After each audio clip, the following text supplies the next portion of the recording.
এই বাপ মারা গেছে এতটুকু থুইয়া আর বাপ এই বাইক তুমি হালাই থুইয়া আমি গার্মেন্টস করছি, গার্মেন্টস করে আই পেলা আমি মানুষ করছি, কিন্তু আর দাদা বাড়ি মানুষে নিয়ে আমার পোলারা এইরকম করছে। এই রাকিব গত বছর রমজান মাসে অসুস্থ হয়েছেন, মানুষের রোগীতে পরিণত হয়েছে, চিকিৎসা করেছেন, অনেকটা সুস্থ ছিলেন, আবার সে অসুস্থ হয়েছেন।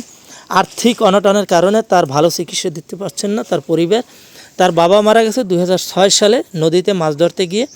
এরপর মা ছোট রেখে অন্যত্র বিয়ে পিড়িতে বসেছেন। মামারা এবং ফুফুরা যারা রয়েছেন তারা ওকে মানুষ করেছে।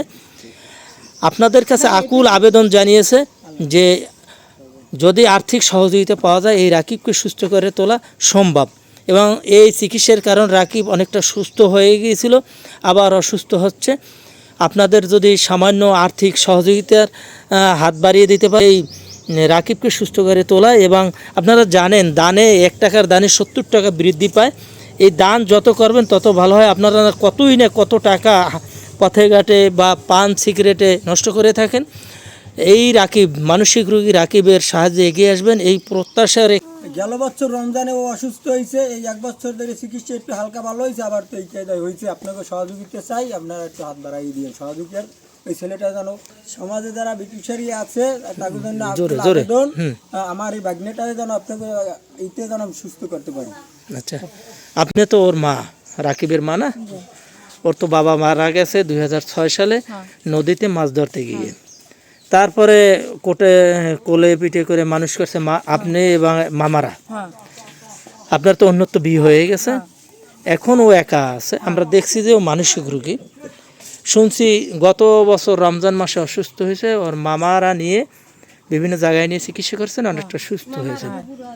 এখন বর্তমানে এখন অসুস্থ, তো সবাই সাহায্য করে একটু ডাক্তার ভালো করে দেখাইলে তবে তো ওর ব্রেনটা ক্লিয়ার করলে তো অত সুস্থ হয়ে যাবে। ও তো আর আল্লাহর নামে এরকমের থাকবে না। মানে প্রথম একবার তো করছিলাম, টাকা পয়সা আগাইতে পারি নাই, বুঝছেন?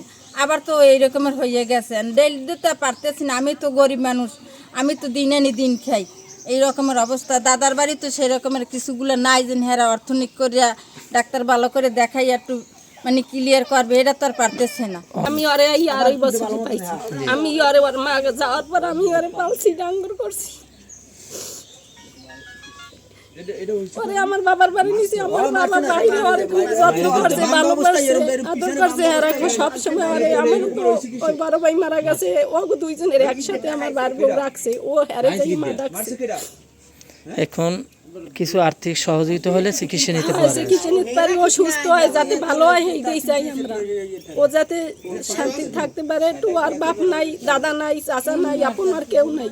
আছে 3টে ফুফু আর 2 মামু।